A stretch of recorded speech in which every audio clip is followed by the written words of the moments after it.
Students, welcome to science institute. तो मैंने आप लोगों को लास्ट क्लास में फ्रैंकलिन स्टार्ट करवाया था, जिसको किससे रिप्रेजेंट करते थे, R2ZN या RZNX। उसके लिए मैंने आप लोगों को मेथड ऑफ फॉर्मेशन करवा दिया था। एक केमिकल रिएक्शन में आप लोगों को ऑलरेडी बता चुका था, क्या नाम था भाई, रिफॉर्मेट्स की अभिक्रिया। आज हम दूसरी अभिक्रिया पर बात करेंगे।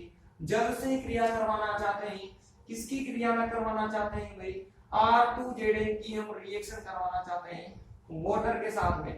आपको बहुत अच्छे से पता है, इस पर प्लस आता है तो बदले में यहाँ पर माइनस आता है, ये प्लस होता है तो ये माइनस होता है। अब सभी को पता है माइनस तो प्लस के साथ ही जाएगा, तो 2 R है और 2 हाइड्रोजन, मैंने 2 वाटर ले लिए तो 2 हाइड्रोजन सॉरी 2 R और यहाँ से 2 H प्लस। बोलो, एक R से एक H जुड़ गया तो 2 R से 2 H जुड़कर किसका फॉर्मेशन हो जाएगा, 2RH का फॉर्मेशन हो जाएगा।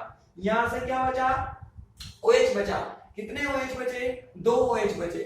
इन दोनों को किसके साथ में अटैच कर दीजिए, Zn के साथ में। क्या बन गया, जिंक हाइड्रोक्साइड का फॉर्मेशन हो गया। और साथ में इधर की तरफ क्या बन गई भाई, एल्केन बन गई, एल्केन। देखो हर बार एल्केन ही बन रही है, चाहे ग्रीनियर हो, चाहे सुपर ग्रीनियर हो, चाहे फ्रैंकलिन हो, चाहे हो, हर बार एल्केन। कर लीजिए जल्दी से, जल्दी कर लो।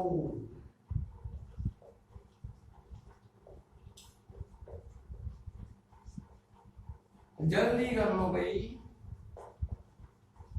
कर ली तो फिर अगली लिखो, पाइरोलाइसिस, तापीय अपघटन। हमें तापीय अपघटन करवाना है, किसका, फ्रैंकलिन का करवाना है। ये मैंने एक जिंक का कार्बन धातु यौगिक ले लिया, ऑर्गेनोमेटेलिक कंपाउंड ले लिया। पाइरोलाइसिस का तापीय अपघटन का मतलब ताप दे दो, ताप की उपस्थिति में गर्म कर दो, तो यहां से क्या हो जाएगा, 2 R है और देखो 2 ही तो R है, 2 ही Zn है, 2 ही X है, तो क्या बन गया, एक तो बन गया R2ZN और एक क्या बन गया, ZnX2। देखो 2 R थे, 2 R, एक जिंक इसके साथ में, एक जिंक इसके साथ में, 2 X थे, एक ये हो, एक तो ऑर्गेनिक पार्ट के फॉर्म में निकल गया और एक इनऑर्गेनिक, मतलब ये अकार्बनिक हो गया और ये कार्बनिक हो गया। इस तरह से इसका क्या हो जाता है भाई, तापीय अपघटन हो जाता है। इसी के साथ किससे करवा दो भाई, एसिटिल क्लोराइड से करवा दो। एसिटिल क्लोराइड का फॉर्मूला तो मेरे ख्याल से सभी को आता होगा, एसिटिल क्लोराइड। ये लो भाई, एसिटिल क्लोराइड का मतलब क्या हो गया, CH3C डबल बॉन्ड OCl हो गया। हो गया कि नहीं हो गया। इसकी क्रिया फ्रैंकलिन से करवानी है। ये लो भाई, फ्रैंकलिन मैंने ले लिया, R2ZN टाइप का मैंने फ्रैंकलिन ले लिया। अब देखो होगा क्या, यहां से Cl को बाहर निकालो, बदले में क्या जोड़ दो, R जोड़ दो, तो किसका फॉर्मेशन हो जाएगा, एसीटोन का फॉर्मेशन हो जाएगा। एक R निकल गया तो सिर्फ एक ही बचा, ये Zn, ये Cl है, इस Cl को बगल में इधर की तरफ चिपका दो। बताओ किसका फॉर्मेशन हो गया, यहां से एसीटोन का फॉर्मेशन हो गया। किसका फॉर्मेशन हुआ, एसीटोन का फॉर्मेशन। लिख लो दोनों, ये भी और ये भी।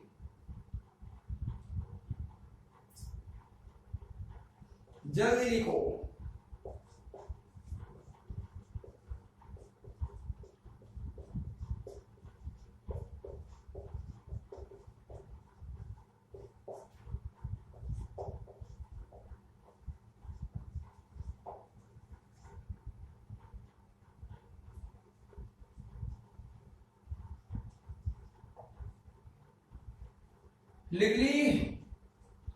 लिख ली तो फिर अगली लिखो। अब हम किससे करवाना चाहते हैं भाई, तृतीयक ब्यूटिल क्लोराइड से करवाना चाहते हैं। किसकी क्रिया करवाना चाहते हैं, वापस से R2ZN की क्रिया करवाना चाहते हैं। वही काम होगा जो ऊपर हुआ है, यहां से Cl को बाहर निकालो और उसकी जगह किसको चिपका दो भाई, R को चिपका दो। तो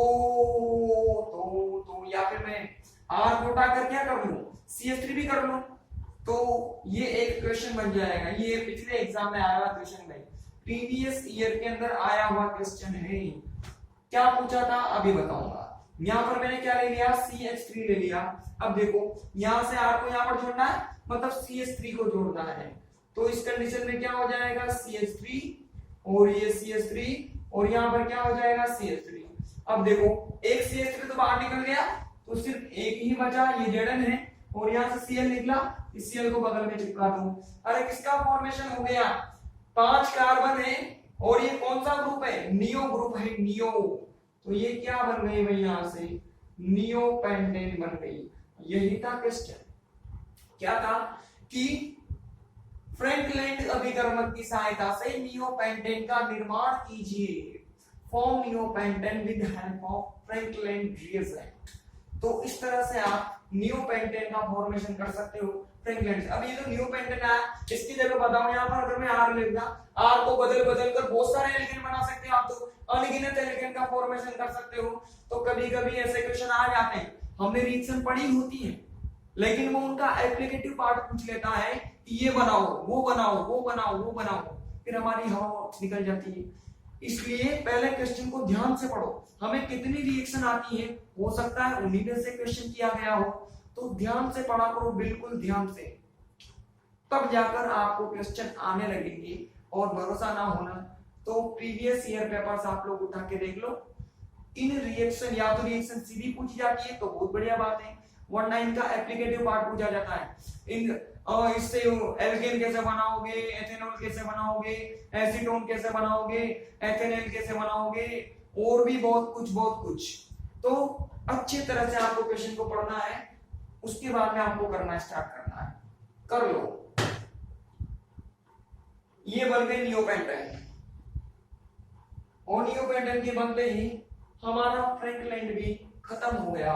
3 पढ़ा चुका हूं मैं आप लोगों को, मैग्नीशियम, लिथियम और उसके बाद में जिंक। ठीक, जल्दी कर लो भाई।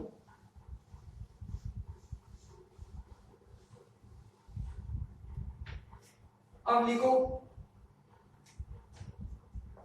कार्बधात्विक यौगिकों के अनुप्रयोग, कार्बधात्विक यौगिकों के अनुप्रयोग। अब हम इनके अनुप्रयोग पर बात करेंगे। मतलब अगर हमें कार्बधात्विक यौगिकों के बारे में पता हो, ऑर्गेनोमेटेलिक कंपाउंड के बारे में थोड़ी बहुत अगर जानकारी हमारे पास हो, तो हम कौन कौन सी चीजें कर सकते हैं वो चीज हम पढ़ना चाहते हैं, या फिर इनका उपयोग किन किन क्षेत्रों में किया जाता है, किन किन एरियाज के अंदर इन कंपाउंड्स को यूज में लिया जाता है। यही तो मतलब होता है एप्लीकेशन का मतलब, उपयोग कहां इनका उपयोग किया जाता है।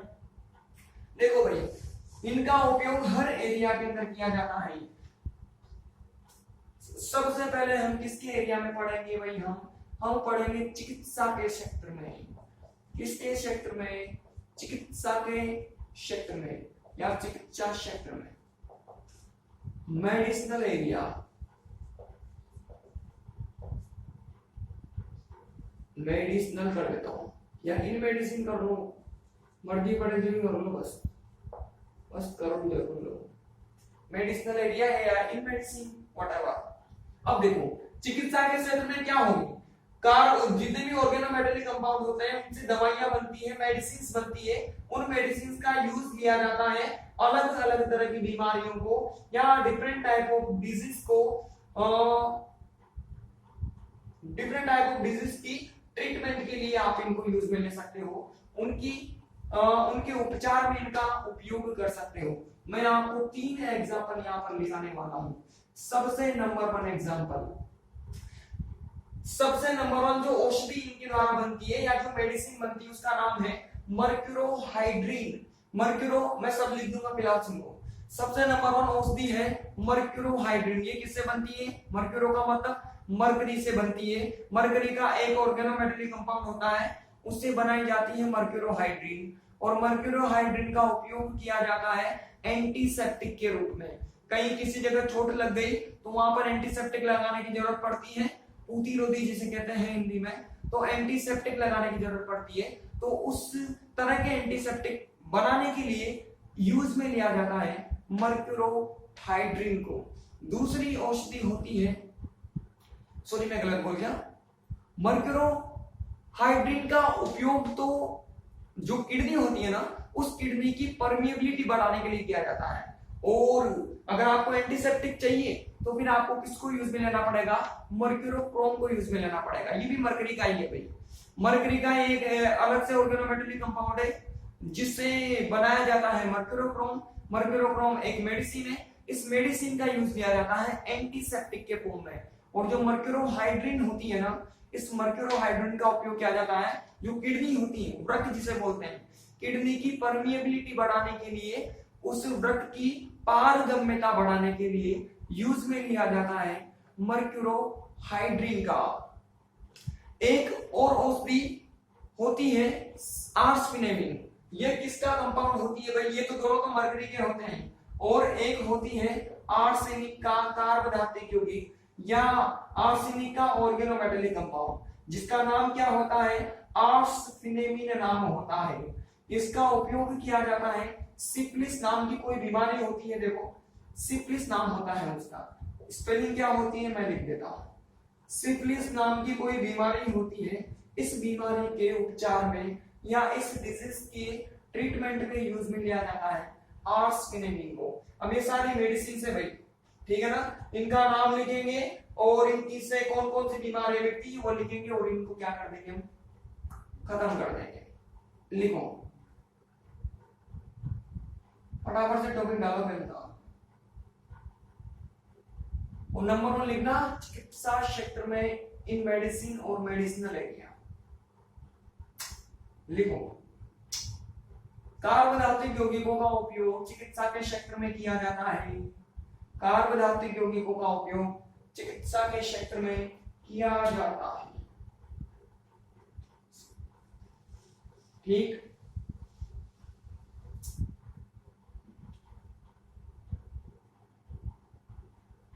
मर्क्यूरोक्रोम का उपयोग, एग्जाम्पल की तरह लिखवा रहा हूं मैं आप लोगों को, मर्क्यूरोक्रोम का उपयोग एंटीसेप्टिक के रूप में, मर्क्यूरोक्रोम का उपयोग, मर्क्यूरोक्रोम ऐसे, ये मर्क्यूरोक्रोम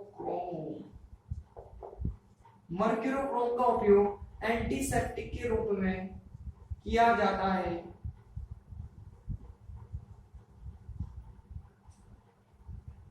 तथा मर्क्यूरोहाइड्रिन का उपयोग वृक्क या किडनी की पारगम्यता बढ़ाने में किया जाता है,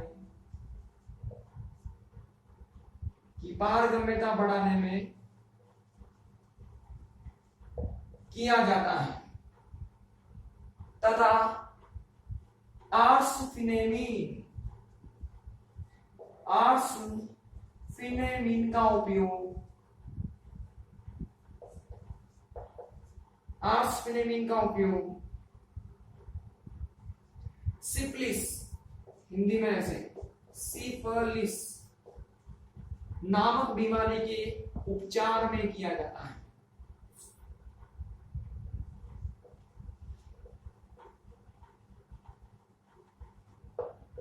आर्सफिनेमिन सिफिलिस नामक बीमारी के उपचार में किया जाता है। ठीक, आप लोग लिखो, organometallic compounds are used in medicinal area, organometallic compounds are used in medicinal area. Mercurochrome is used as antiseptic. Mercurohydrin is used to increase permeability of kidney. Permeability of kidney.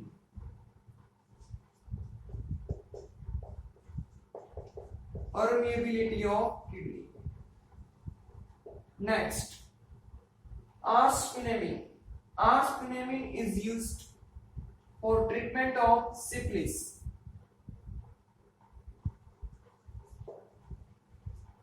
Arsfinamin is used for treatment of syphilis. Bio वाले बच्चे तो जानते होंगे भाई ये syphilis क्या होती है, ठीक है ना। उन्होंने तो पूरी बहुत लंबी चौड़ी कहानियां पढ़ी होंगी भाई, ऐसी जाने कितनी डिजीज पड़ी होगी। लेकिन मैं सारे बच्चे लोग केवल ध्यान रख लो कि सिफिलिस को नामक कोई बीमारी होती है। मैं डिटेल में नहीं जाना चाहता, बता मैं सकता हूँ, लेकिन मैं बताना मतलब जाना नहीं चाहता डिटेल में। माया वाले बच्चों को पता होगा कि सिफिलिस क्या होती है। ठीक। कृषि, अगला लिखो भाई, कृषि में या इन एग्रीकल्चर, एग्रीकल्चर के एरिया में क्या क्या होता है भाई, बीज वगैरह होते हैं, कृषि वगैरह होती है। ये देखो, अब कृषि के एरिया में जो टेट्रा एथिलेट होता है, टेट्रा एथिलेट का मतलब क्या हो गया, C2H5 होल 4Pb।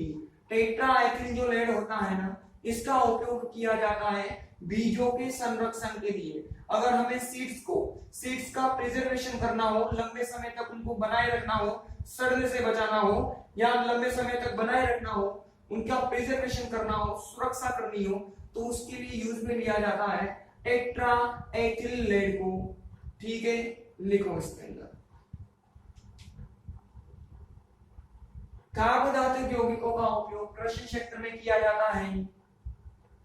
कार्बोधातुक यौगिकों का उपयोग कृषि क्षेत्र में किया जाता है। एग्जांपल लिख लो, टेट्रा एथिल लेड का उपयोग बीजों के संरक्षण के लिए किया जाता है। टेट्रा एथिल लेड का उपयोग बीजों के संरक्षण के लिए किया जाता है।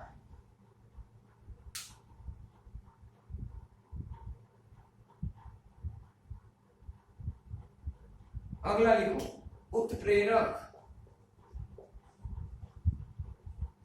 उत्प्रेरक या कैटलिस्ट। आप लोग भी लिख लो।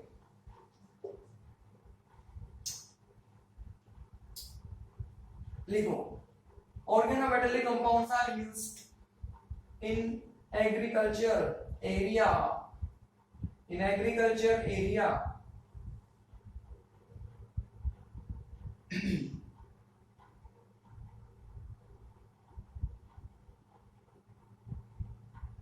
tetraethyl lead is used for preservation of seeds. Tetraethyl lead is used for preservation of seeds. अगला लिखिए कैटलिस्ट। इनका उपयोग कैटलिस्ट के रूप में भी किया जा सकता है। एक एग्जांपल तो मैं आप लोगों को बता दूं, जिगलर नाटा उत्प्रेरक। इसको हम बहुत डिटेल में पढ़ेंगे, लेकिन कहां पढ़ेंगे, इनऑर्गेनिक केमिस्ट्री के अंदर, यहां पर नहीं पढ़ेंगे, सिर्फ बता रहा हूं मैं। जिगलर नाटा उत्प्रेरक आप लोगों को पता होगा क्या होता है भाई, TiCl4, और क्या होता है, ट्राईएथिल एल्यूमिनियम। ट्राईएथिल एल्यूमिनियम का मिक्सचर होता है जिगलर नाटा उत्प्रेरक। अब देखो ये क्या है, एल्यूमिनियम का कार्बोधातुक यौगिक, जो किसके रूप में यूज में लिया जाता है, जिगलर नाटा उत्प्रेरक के रूप में। क्या काम होता है इसका, एल्कीन का बहुलकीकरण करना, पॉलीमराइज करता है यह एल्कीन को। तो इस तरह से बहुत सारे और भी होते हैं, हम सिर्फ एग्जांपल लिख रहे हैं। लिखो, कार्बोधातुक यौगिकों का उपयोग, कार्बोधातुक यौगिकों का उपयोग उत्प्रेरक के रूप में किया जाता है, जैसे जिगलर नाटा उत्प्रेरक, ब्रैकेट में लिख लो भाई, जिगलर नाटा उत्प्रेरक, ब्रैकेट में लिखो, मैं ट्राईएथिल एल्यूमिनियम,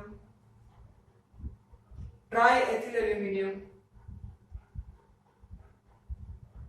ट्राईएथिल एल्यूमिनियम मुख्य उत्प्रेरक की तरह कार्य करता है, मुख्य उत्प्रेरक की तरह कार्य करता है। यह एल्कीन के बहुलकीकरण में काम में लिया जाता है, यह एल्कीन के बहुलकीकरण में काम में लिया जाता है। Organometallic compounds are used in catalyst या used as catalyst,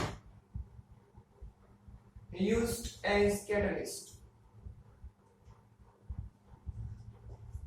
जिगलर नाटा कैटलिस्ट या इन जिगलर नाटा कैटलिस्ट, ब्रैकेट में फॉर्मूला लिखिए, ट्राईएथिल aluminium is used as, triethyl aluminum is used as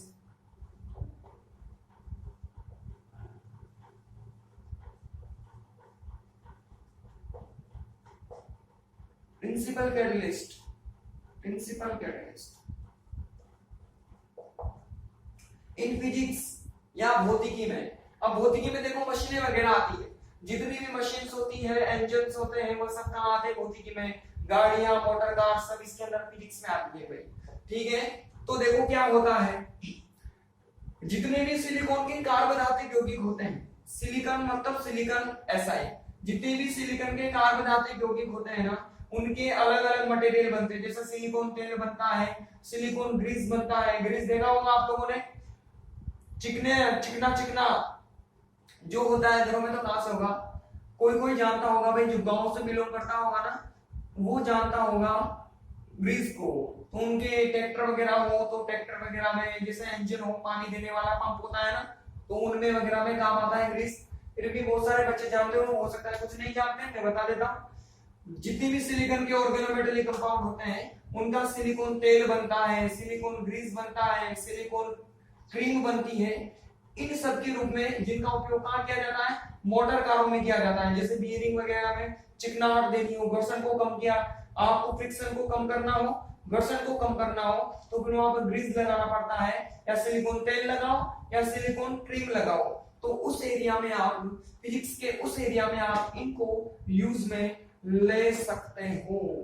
लिखो, हम सिर्फ एग्जांपल लिख रहे हैं, ऐसा तो बहुत है, हम सिर्फ एग्जांपल लिख रहे हैं। लिखो भाई, भौतिकी में कार्बनिक यौगिकों का उपयोग किया जाता है, भौतिकी में कार्बनिक यौगिकों का उपयोग किया जाता है। एग्जांपल लिख लो, सिलिकॉन की कार्बनिक यौगिकों का उपयोग, सिलिकॉन के कार्बनिक यौगिकों का उपयोग, silicone grease, silicone grease, silicone तेल, सिलिकॉन क्रीम आदि के रूप में किया जाता है, आदि के रूप में किया जाता है।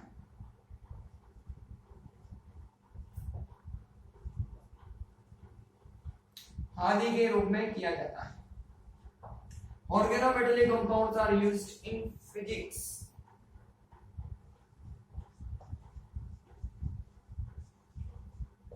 इन physics, for example, organometallic compounds of silicon या silicon are used as silicon grease, silicon oil, silicon cream,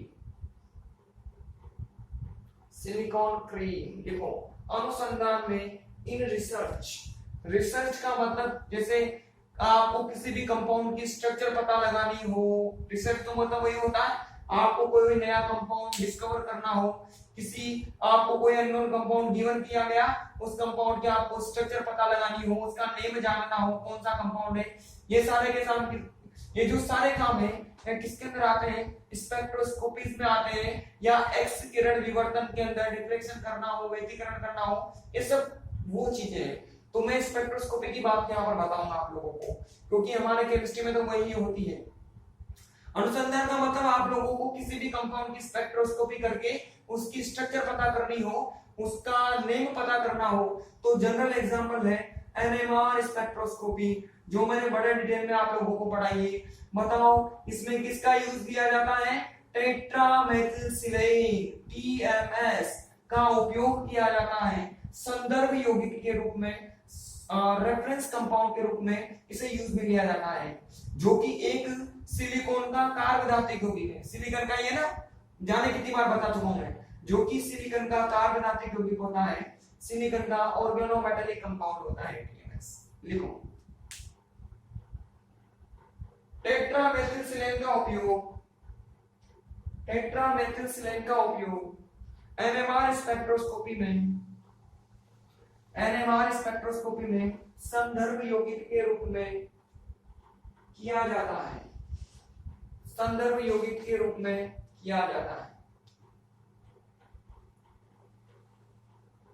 टेट्रामेथिलसिलेन is used in NMR spectroscopy. Tetramethylsilane is used in NMR spectroscopy as reference compound, as reference compound। इसी के साथ आपके application खत्म। मैं आप लोगों को 3 पढ़ा चुका हूं, मैग्नीशियम, लिथियम और जिंक। अब हम अगले पर बात करेंगे। ठीक है, अब हम पढ़ेंगे सल्फर की कार्बोदत्तिक यौगिक। लिखिए टॉपिक, अब से यही चलेगा पूरी यूनिट में, पूरी यूनिट में यही चलेगा। और जैसे ही सल्फर खत्म हो जाए समझ जाना आपकी यूनिट भी खत्म हो गई। कार्बोदत्तिक यौगिक सबसे बड़ा है, इसके अंदर बहुत सारे होते हैं। ऑर्गेनोमेटेलिक या organo sulphur compound, organo sulphur compound.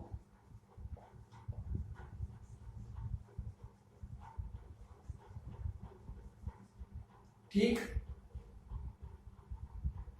परिभाषा बहुत आसान है कि सल्फर सीधा किससे जुड़ा हुआ हो भाई, कार्बन से जुड़ा हुआ हो। जिनमें Sc बॉन्ड पाया जाएगा, ये वाला बॉन्ड मिलेगा, ऐसे सारे कंपाउंड क्या कहलाएंगे, सल्फर के कार्बोदत्तिक यौगिक या ऑर्गेनो सल्फर कंपाउंड कहलाएंगे।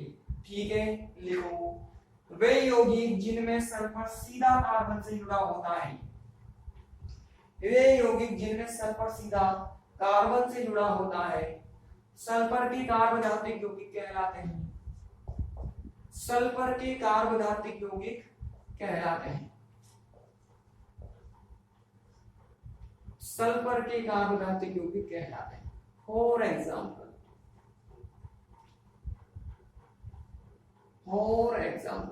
The compound in which sulphur is directly attached, sulfur is directly attached with carbon atom, directly attached with carbon atom, then resulting compounds are called, organosulfur compound, organosulfur compound। ठीक है, अब देखो example लिख लो। अगर मैं यहाँ पर ऑक्सीजन लगा दूं तो क्या बनेगा, एल्कोहल बनेगा। उसको उठा के मैंने सल्फर लगा दिया तो क्या बन गया, थायो एल्कोहल। पहले भी बताया था, जिसको शॉर्ट में क्या बोलते हैं, थायोल बोलते हैं। इसी प्रकार से ऑक्सीजन लगा दूं तो क्या बनेगा, ईथर बनेगा, ईथर। ऑक्सीजन को हटा के सल्फर को चिपका दिया तो क्या बन गया, थायो ईथर। क्योंकि सल्फर का जो सल्फर को क्या बोलते हैं, थायो बोलते हैं। तो लगा दो आगे वर्ड थायो ईथर। जहां जहां भी सल्फर ऑक्सीजन उठा के सल्फर लगाओगे ना, आगे थायो लगा देना, आपका काम हो जाएगा। तो क्या क्या पढ़ना है हमें, थायोल और थायो, और भी पढ़ने हैं। 2 एग्जांपल मैंने लिखवाए आप लोगों को। सबसे पहले किसकी बात करेंगे हम, थायोल की बात करेंगे। एग्जांपल लिख के टॉपिक डालते जाओ भाई। इसको थायोल भी बोलते हैं, इसको थायो अल्कोहल भी बोलते हैं, इसको मर्केप्टेन भी बोलते हैं, मर्केप्टेन भी बोलते हैं। इसको थायोल बोल दो, थायो अल्कोहल बोल दो, मर्केप्टेन बोल दो। इंग्लिश में लिख देता हूं, जल्दी से टॉपिक डालोगे।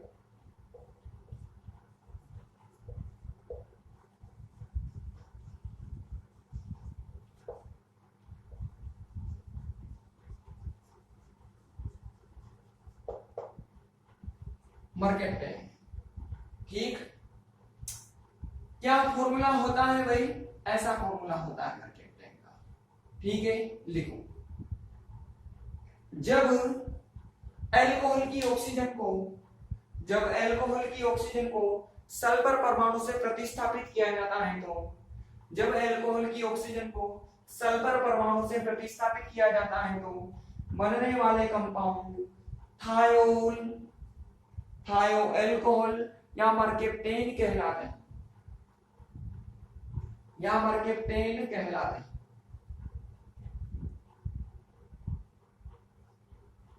When oxygen atom of alcohol is replaced by sulfur atom,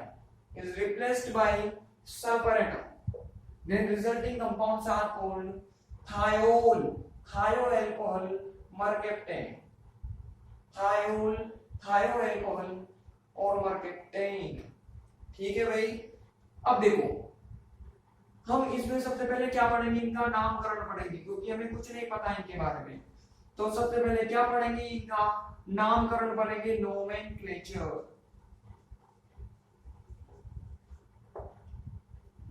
लिखो नोमेनक्लेचर। नोमेनक्लेचर में आप लोगों को दो सिस्टम में पढ़ाऊंगा, एक तो कॉमन सिस्टम, एक तो कौन सा सिस्टम में, कॉमन सिस्टम में सामान्य पद्धति में, और एक कौन सी सिस्टम, जानी पहचानी आईयूपीएसी सिस्टम में पढ़ाऊंगा मैं आपको। ठीक है, एग्जांपल की बात करते हैं, एग्जांपल की बात करते हैं। एग्जांपल में मैंने सबसे पहले क्या लिख दिया, CH3SH लिख दिया। अब देखो कॉमन में तो कॉमन ही है, बताओ एल्कोहल का नाम कैसे लिखते हैं, मेथिल एल्कोहल, एथिल एल्कोहल, तो इसमें भी क्या नाम हो जाएगा, मेथिल थायो एल्कोहल। अरे बात समझ में आ रही है ना, जैसा एल्कोहल में होता है ना डिक्टो होता है, मार्कर की कम हो गई, जैसा एल्कोहल में होता है ना वैसा ही में होता है। बताओ अगर यहाँ ऑक्सीजन होता तो क्या बोलता मैं, मेथिल एल्कोहल बोलता, तो यहाँ पर क्या नाम हो जाएगा भाई, मेथिल थायो एल्कोहल हो जाएगा। क्या नाम हो जाएगा, मेथिल थायो एल्कोहल हो जाएगा। या फिर इनको क्या बोलते हैं, मेथिल मर्केप्टेन। क्या बोलते हैं भाई, मेथिल मर्केप्टेन बोलते हैं। ठीक, और अगर मैं आईयूपीएसी सिस्टम की बात करूंगा तो आईयूपीएसी बताओ एल्कोहल को क्या बोलते हैं, एल्केनोल बोलते हैं, एल्केनोल। तो बताओ एक कार्बन से क्या बनता है, मेथेन बनता है, तो इधर क्या नाम होगा, मेथेन। अगर ये एल्कोहल होता तो इसको क्या बोलते आप, मेथेनॉल बोलते हैं, मेथेनॉल। अब देखो, अब ये मेथेनॉल ओल थोड़े ना, आगे क्या लग गया, थायो लग गया, तो फिर क्या हो जाएगा, मेथेन थायोल इसका नाम हो जाएगा। क्या नाम हो जाएगा भाई, मेथेन थायोल, मेथेन थायोल। इसी तरह से अब मैं दूसरा एग्जांपल लेता हूं, ये CH3 था, ये CH2 और ये हो गया SH। बताओ दो कार्बन है तो क्या बोलोगे, एथिल बोलोगे, तो एथिल इधर की तरफ क्या हो गया, थायो, और ये क्या हो गया भाई, एल्कोहल हो गया। ऐसा कैसे मर्केप्टेन भी कर सकते हो, मैंने एक बार बता दिया, बार बार नहीं लिखूंगा मैं चलो लिख देना हूं, जिद कर रहे हो आप लोग, जिद कर करके ना बहुत कुछ लिखवा देता हूं मेरे से। ये लो भाई, इधर की तरफ आ जाओ। दो कार्बन का मतलब क्या होता है, एथेन होता है, एथेन। ये लो भाई एथेन, ये हो गया एथेन, और पीछे क्या लगाते हैं भाई, थायोल, लग गया थायोल। अब देखो एक मस्त एग्जांपल लेता हूं मैं, ये CH3 और ये CH और ये SH और ये क्या हो गया भाई, CH3 हो गया। बताओ कौन सा ग्रुप हो गया, आइसो ग्रुप हो गया। ध्यान से देखो, गौर से, गौर से, फाइनल ईयर में आगे बात लो, ये कौन सा ग्रुप है, आइसो ग्रुप है। कितने कार्बन है, 3 कार्बन है, तो क्या नाम हो जाएगा, आइसोप्रोपिल, आइसोप्रोपिल, और पीछे क्या लगा दो, थायो एल्कोहल लगा दो, थायो एल्कोहल। ठीक हो गया थायो एल्कोहल। अब मर्केप्टेन वाला लिख देना यार, है ना।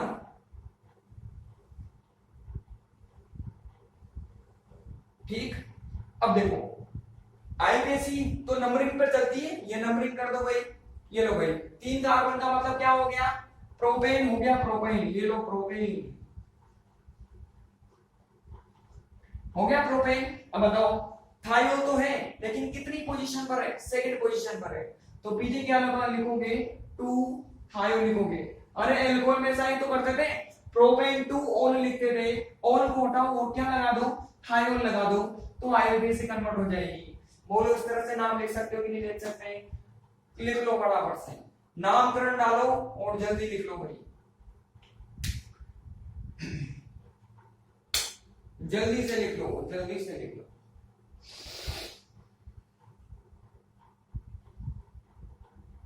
ऐसा करके आप इनका नाम लिख सकते हो।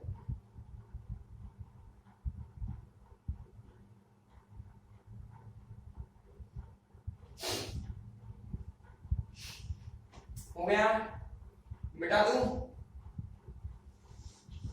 अब नामकरण के बाद में किसकी बारी, बनाने की विधियों की। अब हम किसकी बात करेंगे भाई, बनाने की विधियां, कैसे बनाते हैं थायोल को। तो अब लिखो बनाने की विधि।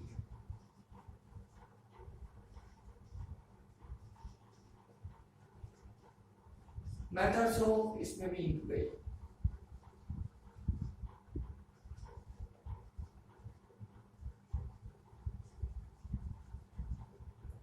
इंक पढ़ता हूँ यार, आप लोग हिंदी में छपाई।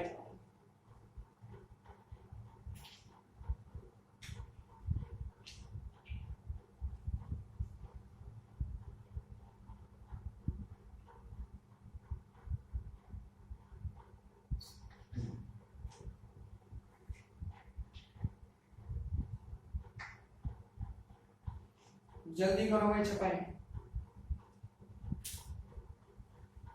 हो गई छपाई। इस तरह से बताओ, नाम लिख सकते हो कि नहीं लिख सकते? लिख सकते हो ना सब? वेरी गुड, बहुत अच्छे, आगे बढ़ते हैं। आप लिख सकते हो तो फिर हम आगे बढ़ते हैं। हटा दूं?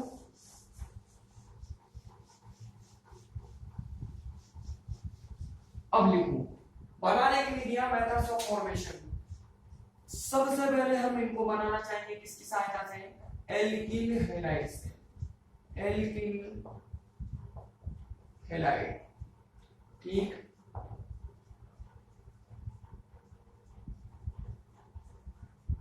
एल्किल हैलाइड क्या होता है भाई? एल्किल हैलाइड RH होता है। इस RH की क्रिया किसके साथ में करवा दो? KSH के साथ में करवा दो। दिख गया होगा, ये यहां से X और यहां से K, बोलो कौन बाहर निकल गया? KX बाहर निकल गया। बदले में R से किसको जोड़ दोगे? SH को जोड़ दोगे। तो बताओ किसका फॉर्मेशन हो गया? थायोल का फॉर्मेशन हो गया। इसी प्रकार से आप इनको किससे बना सकते हो भाई? अल्कोहल से बना सकते हो। किससे फॉर्मेशन कर सकते हो आप इनका? अल्कोहल से। अल्कोहल का फॉर्मूला क्या होता है? ROH। इसकी क्रिया आप किसके साथ में करवा दीजिए? P2S5 के साथ में क्रिया करवा दीजिए। अब 5 सल्फर है तो इधर से आपको अल्कोहल भी कितने लेने पड़ेंगे? 5 ही लेने पड़ेंगे भाई, ठीक है। 5 अल्कोहल है ना, यहां से 5 ऑक्सीजन है, इन 5 ऑक्सीजन को बाहर निकालो और उसकी जगह किसको जोड़ दो? सल्फर को जोड़ दो। तो ये R, ये S और H 5 है तो 5 सल्फर जुड़ जाएंगे। बताओ कितने मॉलिक्यूल बन गए? 5 मॉलिक्यूल। यहां से सल्फर हटा, यहां से कितने ऑक्सीजन बाहर निकले? 5 ऑक्सीजन। इनको इधर की तरफ चिपका दो तो क्या बन जाएगा? P2O5 बन जाएगा। बोलो वापस से थायोल का फॉर्मेशन हो गया कि नहीं हो गया? इस तरह से आप वापस से थायोल को बना सकते हो। लिख लो, दो तो लिखो, जल्दी लिखो।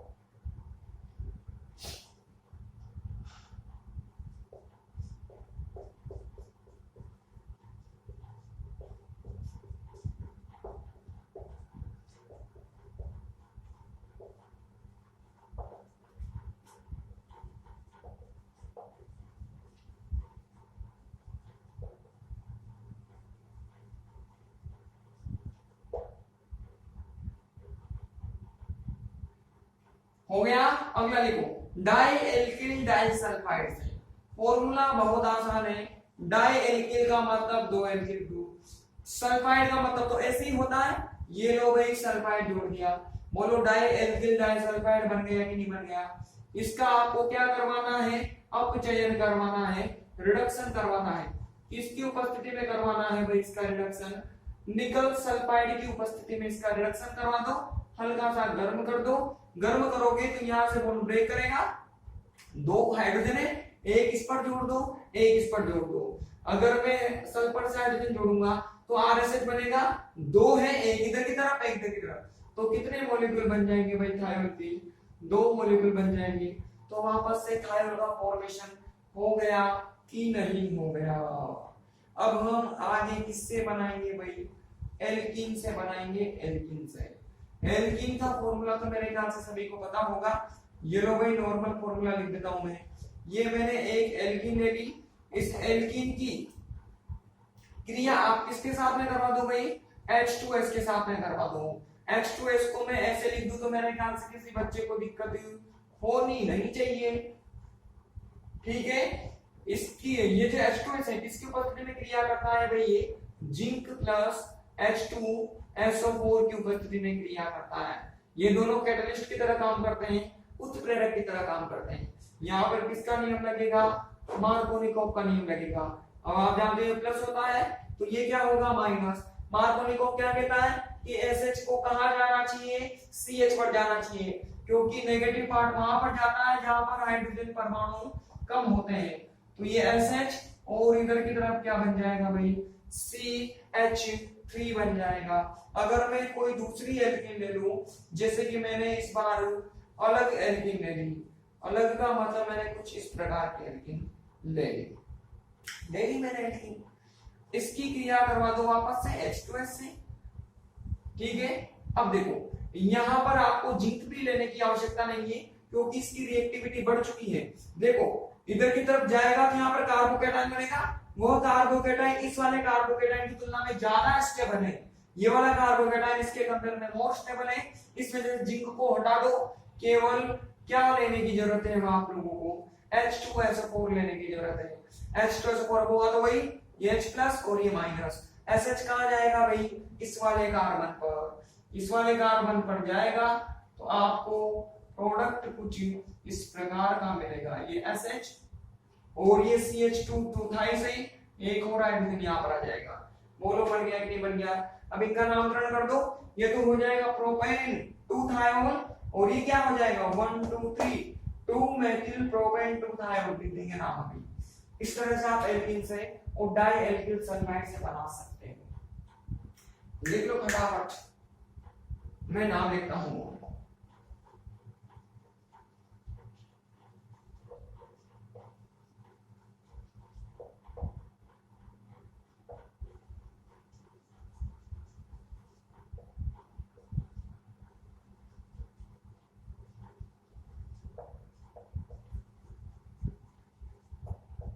ये लो, लिख लो जल्दी से, कितना टाइम हो गया? 42 हो गए। वैसे यहाँ भी MR लग रहा है, आपको पता है ये तो है सी। MR में दो प्रोडक्ट बनते हैं, एक तो ज्यादा बनता है और एक कम बनता है। कम कहां पर बनेगा? जब यहाँ पर अटैक, छोटी क्लास में पढ़ा होगा, दोनों पर अटैक करवा कर देखते हैं, यहाँ पर भी देखते हैं, यहाँ पर भी देखते हैं। लेकिन मेन प्रोडक्ट कौन सा होता है? जहां पर ज्यादा मात्रा में अटैक होता है। तो ये वाला कार्बोकेटाइन मोर स्टेबल है, इस वजह से ज्यादा अटैक यहाँ पर होगा, ज्यादा अटैक यहाँ होगा, तो यह कंपाउंड ज्यादा अमाउंट में बनेगा, मोर अमाउंट में बनेगा। इसी प्रकार से यहाँ भी मोर अमाउंट में बनेगा। तो ये दोनों क्या होंगे? मेजर प्रोडक्ट होंगे। मेजर लिख लो चाहो तो यहाँ ब्रैकेट में मेजर, क्योंकि बनेगा तो दूसरा भी। मार्कोनिकोव तो दोनों की बनने की बोलता है, लेकिन एक ज्यादा बनता है और एक क्या बनता है? कम बनता है। तो ये भी मेजर है मुख्य उत्पाद, और ये भी मेजर है मुख्य उत्पाद मतलब ज्यादा मात्रा में। ऐसा आप लोगों ने छोटी क्लासों में पढ़ा होगा भाई, ठीक है। जल्दी से लिख लो। ये होगी बनाने की विधियां। इन चारों विधियों के द्वारा आप थायोल का फॉर्मेशन कर सकते हो भाई, ठीक है। अब हम किस पर बात करेंगे? भौतिक गुणों पर बात करेंगे, फिजिकल प्रॉपर्टीज पर बात करेंगे। आज का लेक्चर फिर से खत्म हो गया, कुछ नहीं पढ़ा।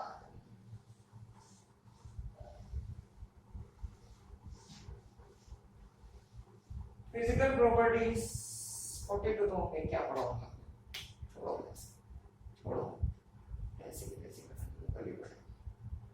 अब फिजिकल प्रॉपर्टीज भी 4-5 हैं, पढ़ेंगे तो वही 50-55 हो जाएंगी। फिर आज कल पढ़ते हैं ना, कल इसको पढ़ के अगले वाले को स्टार्ट कर देंगे। क्या?